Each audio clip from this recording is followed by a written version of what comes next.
আলহামদুলিল্লাহ। আর বোলিং আসলে আমি ধরেন পার্সোনাল কোনো গোল থাকে না। যখন আমি ধরেন মাঠে নামি তখন একটাই চিন্তা থাকে যে আমি কেমনে আমার টিমকে ম্যাচ জিতাবো, উইনিং পারফর্ম করব। তো টিমের জন্য কিছু কন্ট্রিবিউট করতে পারছি, এটা সবচেয়ে আমার কাছে খুশির বিষয়।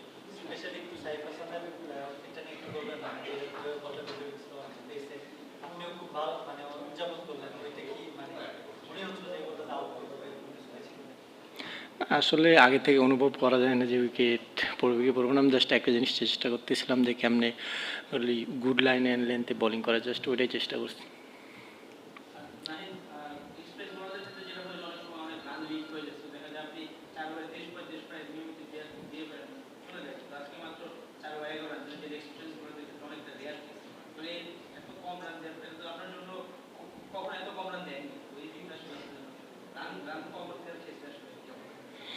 আসলে ধরেন বেশি রান কম রান এই জিনিসটা আমার কাছে ম্যাটার করে না। আমার কাছে ম্যাটার করে যে আমি কেমনে আমার টিমকে টিম উইনিং পারফর্মটা আমি কেমনে দিতে পারতেছি। ধরেন হতে পারে সেটা ধরেন আমি লাস্ট 3 ওভারে 30 রান দিছি, লাস্ট ওভার আমি ধরেন 2টা উইকেট নিয়ে, কিংবা লাস্ট ওভারে আমি 2 রান দিয়ে আমি যদি ধরেন 3 ওভারে 40 রানও দিই, বাট লাস্ট ওভারে ধরেন যদি 7-8 রান লাগে, আমি যদি ম্যাচ জিতাতে পারি ওটাতে আমি হ্যাপি। কারণ আমি এখানে পার্সোনাল গোলভাবে কোনো কিছু দেখি না। আমি দেখি একটা জিনিসই যে কেমনে আমি আমার টিমকে উইনিং পারফর্ম দেবো, আর এটা করতে পারলে আমার কাছে অনেক খুশি লাগে।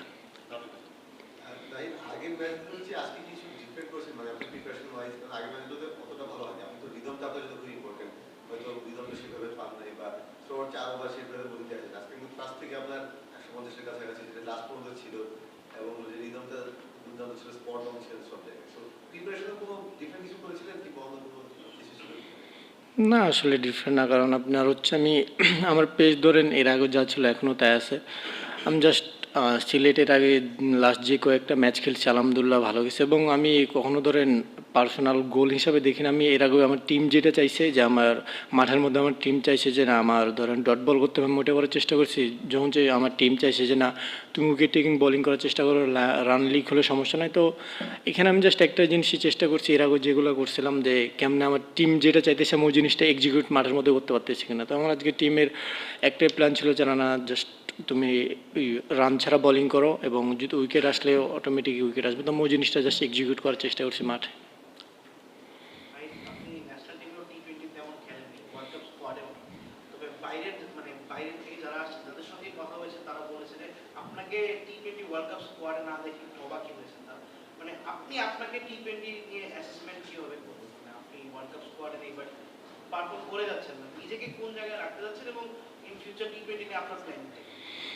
আসলে দেখেন সিলেকশনের প্ল্যানটা আমার